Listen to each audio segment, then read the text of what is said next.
Hello दोस्तों, नमस्कार। आप लोगों का अपने इस YouTube चैनल में स्वागत है। दोस्तों, आज हम आईटीआई अनुदेशक की जो 2022 में भर्ती आई हुई है उसके परीक्षा के विषय में चर्चा करेंगे, क्योंकि बहुत सारे कमेंट्स आए हैं। बहुत सारे दोस्त यह पूछना चाहते हैं कि यह परीक्षा कब होगी, होगी कि नहीं होगी, इसमें और सारे क्या क्या प्रोसेस होंगे और इतना लेट क्यों हो रहा है। तो इन सब विषयों के बारे में हम चर्चा करेंगे। आप सभी से एक अनुरोध है कि आप लोग वीडियो को शेयर जरूर करें तथा जो लोग सब्सक्राइब नहीं किए हैं वो लोग सब्सक्राइब भी जरूर कर लें।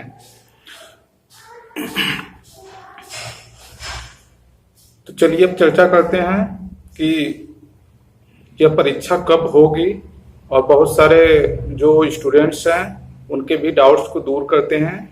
हमारा जो नेक्स्ट वीडियो होगा वह किस टॉपिक पर होगा हम उसे लास्ट में आप लोगों को बताएंगे। आप लोग वीडियो लास्ट तक जरूर देखिएगा। तो देखिए दोस्त, जो आईटीआई अनुदेशक भर्ती निकली हुई है 2022 के जनवरी माह में, तो बहुत सारे लोगों का यह कहना है कि यह जो है परीक्षा नहीं होगी अब, या बहुत सारे टाइम लगेंगे, मतलब 2-3 साल बाद होगी या अभी 2015 की भर्ती क्लियर होगी तब होगी। तो ऐसा नहीं है। देखिए, अगर विभाग ने भर्ती निकाला है तो परीक्षा भी जरूर होगी। हाँ, इसमें थोड़ा सा लेट हो रहा है और लेट होने के कारण भी हैं। कारण यह है कि जो है आयोग ने जो है इसका फॉर्म तो भरवा लिया, लेकिन उसमें बहुत सारी दिक्कतें हैं। दिक्कतें यह है कि यह जो अनुदेशक भर्ती होती है इसमें बहुत सारी आवश्यक चीजें जरूर होती हैं। आवश्यक चीजें जैसे उसको आप मैंडेटरी कर सकते हैं, क्योंकि इसमें जो जैसे सीआईटीएस प्रमाण पत्र है, दूसरा क्या है अनुभव प्रमाण पत्र। तो ये सारी चीजें क्या है, जो एनआईसी बोर्ड ने जो लिंक वेबसाइट बनाया था उसमें ये सारी चीजें बस यस या नो करके था। तो जब आयोग को यह पता चला कि इसमें ये चीजें होनी चाहिए, अपलोड होना चाहिए, क्योंकि बहुत सारे फर्जी फॉर्म पड़ चुके हैं। फर्जी फॉर्म का मतलब यह है कि आप उस योग्यता को पूरी नहीं करते हैं लेकिन आपने फॉर्म भर दिया है। फर्जी का मतलब यह नहीं है कि आप जो है डिग्री आपकी फर्जी है, ऐसा कुछ नहीं है। तो इन सब डाउट्स को आप दूर करिए, क्योंकि बहुत सारे लोगों के मन में डाउट्स है और उनके डाउट्स को दूर करना जरूरी है। क्योंकि जब समस्या अपने ऊपर आती है तो यह महसूस होता है कि कहीं से जानकारी मिल जाए। तो यह वीडियो जानकारी के लिए ही है।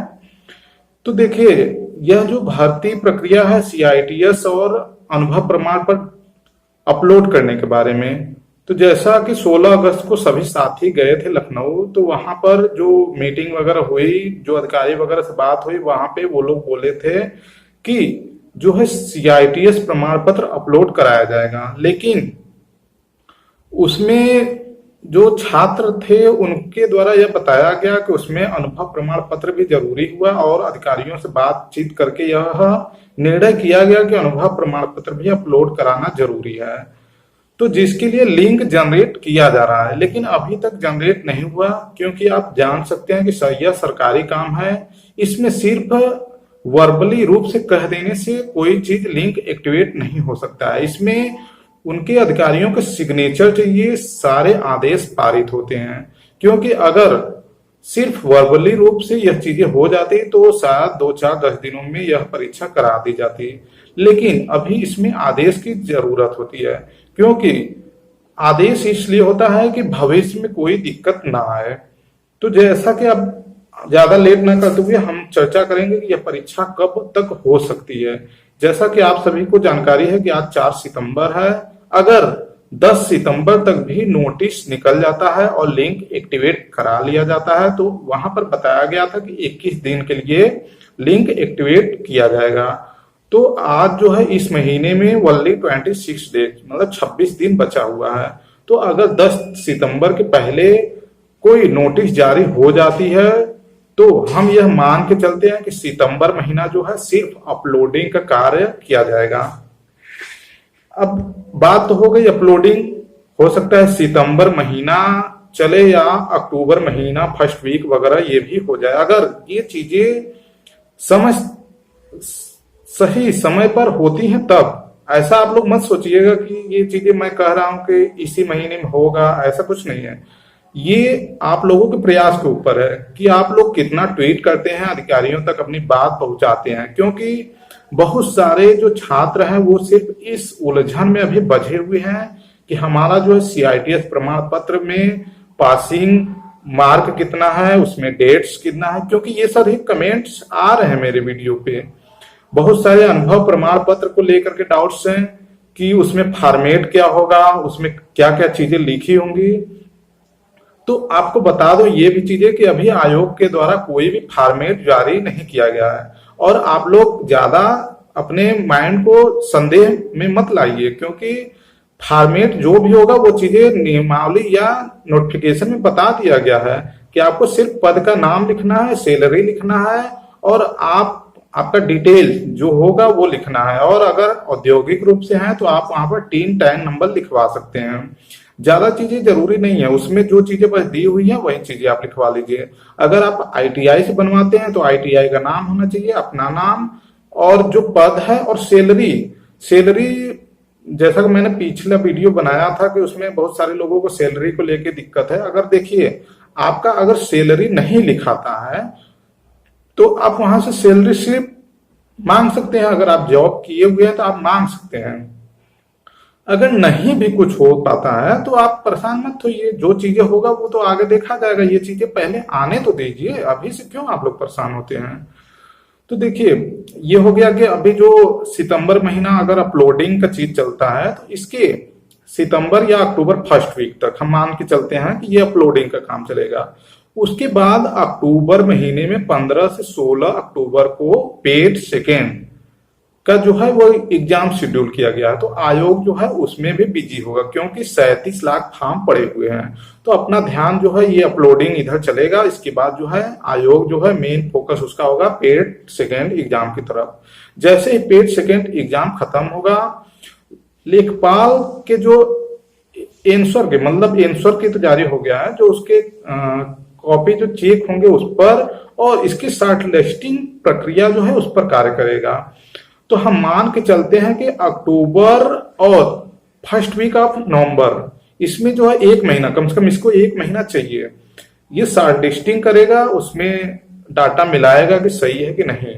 तो नवंबर फर्स्ट वीक तक तो ये शॉर्ट लिस्टिंग प्रक्रिया है, जो अगर हम ये सही समय पर मानते हैं प्रोसेस को तब। अब नवंबर तक तो ये नवंबर फर्स्ट वीक तक तो शॉर्ट लिस्टिंग हो गया। शॉर्ट लिस्टिंग के बाद आदेश वहां से जारी होगा कि आपका एग्जाम कराया जाएगा। तो इसमें हम 20 दिन का समय मान के चलते हैं कि एडमिट कार्ड वगैरह 10 दिन हो सकता है, एडमिट कार्ड डाउनलोड करने के लिए ऑप्शन दे, तो इसको 20 दिन हम मान के चलिए। तो हमारा लगभग में नवंबर पूरा महीना चला गया। अब बचता है दिसंबर महीना। तो देखिए दिसंबर महीने में या तो नवंबर के लास्ट वीक में या तो दिसंबर में यह परीक्षा कराने की संभावना है, अगर सभी चीजें सही तरीके से चलती हैं तो। अब यह चीजें आपके ऊपर डिपेंड करती है कि आप कितना ट्वीट करते हैं, आप अधिकारी तक अपनी बात पहुंचाते हैं कि नहीं पहुंचाते हैं। सिर्फ ग्रुप में अपनी बात को कहने से कुछ नहीं होने वाला है। आप अपनी बात ट्वीट के जरिए सरकार तक जरूर पहुंचाइए, चाहे हमारे मंत्री जी श्री कपिल देव अग्रवाल जी हो, चाहे श्री आलोक सर हो, इन सभी लोगों के पास आप जो है अपनी बात को जरूर पहुंचाइए। सभी साथियों से यह निवेदन है, क्योंकि तभी भर्ती पूरी होगी। अब आशा करता हूं आप लोग समझ गए होंगे कि यह जो भर्ती प्रक्रिया है इसका एग्जाम जो है कब हो सकता है। लगभग में नवंबर लास्ट वीक या दिसंबर के महीने में पेपर कराने की संभावना है, अगर सभी चीजें सही तरीके से होती हैं तो। अब बहुत सारे स्टूडेंट्स जो है अनुभव प्रमाण के बारे में पूछते हैं कि उनके क्या क्या डाउट्स हैं। कुछ लोग तो यह भी करते हैं कि मैंने सीटीआई कर रहा था और उस समय जो है प्राइवेट जॉब भी कर रहा था, क्योंकि बहुत सारी दिक्कतें होती हैं। यह छात्र जीवन है, इसमें यह संघर्ष का जीवन होता है, तो मजबूरी बन जाती है चीजें करना। लेकिन जब भर्ती निकलती है तो भर्ती में जो है नियम कानून वह सरकार के तरीके से चलता है। ऐसा नहीं कि वो आपके ऊपर चलेगा कि आप जैसा चाहेंगे आपके अकॉर्डिंग सरकार को एडजस्ट करना पड़ेगा। सरकार जो नियमावली निकालेगी, नियम निकालेगा, उसी के अनुसार चलेगा। जैसे मैं एक एग्जांपल देता हूं कि अगर आप जो है आईटीआई किए हुए हैं 8वें पास को लेकर के, और आपने फिर सीटीआई कर लिया, अनुभव भी ले लिया, लेकिन आप आईटीआई अनुदेशक नहीं बन सकते। क्यों नहीं बन सकते हैं? क्योंकि आईटीआई अनुदेशक बनने के लिए आपको 10वीं पास होना जरूरी है। तो देखिए सरकार ने कह दिया कि 10वीं पास होना चाहिए, तो आपको 10वीं पास होना जरूरी है। आप वहां पर यह नहीं कर सकते कि मैंने आईटीआई भी किया है, सीटीआई भी किया है, अनुभव प्रमाण पत्र भी है मेरे पास, फिर सरकार मुझे क्यों नहीं कर रही है। तो ये एक एलिजिबिलिटी क्राइटेरिया होती है कि मतलब ये चीजें होना चाहिए। तो आप इस पर सवाल नहीं उठा सकते हैं, या तो आप अगर उठाना भी चाहे तो कुछ होने वाला नहीं है। ये चीजें साफ तौर से है। और सभी जो नॉन पेड छात्र भी हैं वो भी परेशान ना हो। वो देखिए जो चीजें हो गई हैं वो चीजें तो हो गई हैं, अब भर्ती प्रक्रिया जारी हो गई है। तो उनसे यही निवेदन है कि जो आगे की भर्ती आने वाली है, क्योंकि ऐसा तो नहीं है कि आईटीआई खुल गई है तो सिर्फ इन्हीं लोग को अनुदेशक बनने दिया जाएगा और बाकी पद जो है वो कभी भरा ही नहीं जाएगा। देखिए पद खाली है तो उनको भरा जरूर जाएगा। तो आप लोग जो है पेड का एग्जाम मन से दीजिए, हो सकता है भर्ती प्रक्रिया आगे भी आएगी। क्योंकि जैसा आप देख सकते हैं कि 2014 में भर्ती आई हुई थी, उसके बाद जस्ट 1 ईयर मतलब 2015 में भी भर्ती आई, 2016 में भी भर्ती आई। तो ऐसा नहीं है कि भर्ती नहीं आएगी, देखिए भर्ती आएगी। आप लोग सिर्फ इसी में मत उलझे रहिए, क्योंकि पता चला उलझे रहेंगे तो ना आगे आने वाली भर्ती से भी वंचित हो जाएंगे, पता चला आपकी लाइफ भी खराब हो जाएगी। तो आप लोग जो है तैयारी करते रहिए, आगामी भर्ती जरूर आएगी। तो दोस्तों हमारा जो जैसा कि मैंने बोला कि अगला वीडियो किस टॉपिक पे होगा, तो अगला वीडियो जो होगा आपके कमेंट सेक्शन पे जो आपकी समस्याएं हैं उन समस्याओं पर केंद्रित होगा, क्योंकि बहुत सारे छात्र बहुत परेशान हैं। तो अगला वीडियो जो है आपके प्रॉब्लम पे आधारित होगा। तो आप लोग कमेंट सेक्शन में अपनी समस्याओं को जरूर लिखिए, क्योंकि जो समस्याएं सबसे ज्यादा मैच होगा उसी समस्याओं को ज्यादा विस्तृत रूप से बताया जाएगा। तो आप लोग वीडियो के सेक्शन में कमेंट जरूर करिए। तो दोस्तों आप लोगों को ये वीडियो कैसा लगा आप लोग जरूर बताइएगा और अपने दोस्तों के पास जरूर शेयर करिएगा। तथा आप सभी से निवेदन है कि चैनल को सब्सक्राइब जरूर कर लीजिए, क्योंकि बहुत सारे दोस्त वीडियो को तो देख लेते हैं लेकिन सब्सक्राइब नहीं करते हैं। तो चलिए आज के लिए वीडियो समाप्त करते हैं। जय हिंद, वंदे मातरम।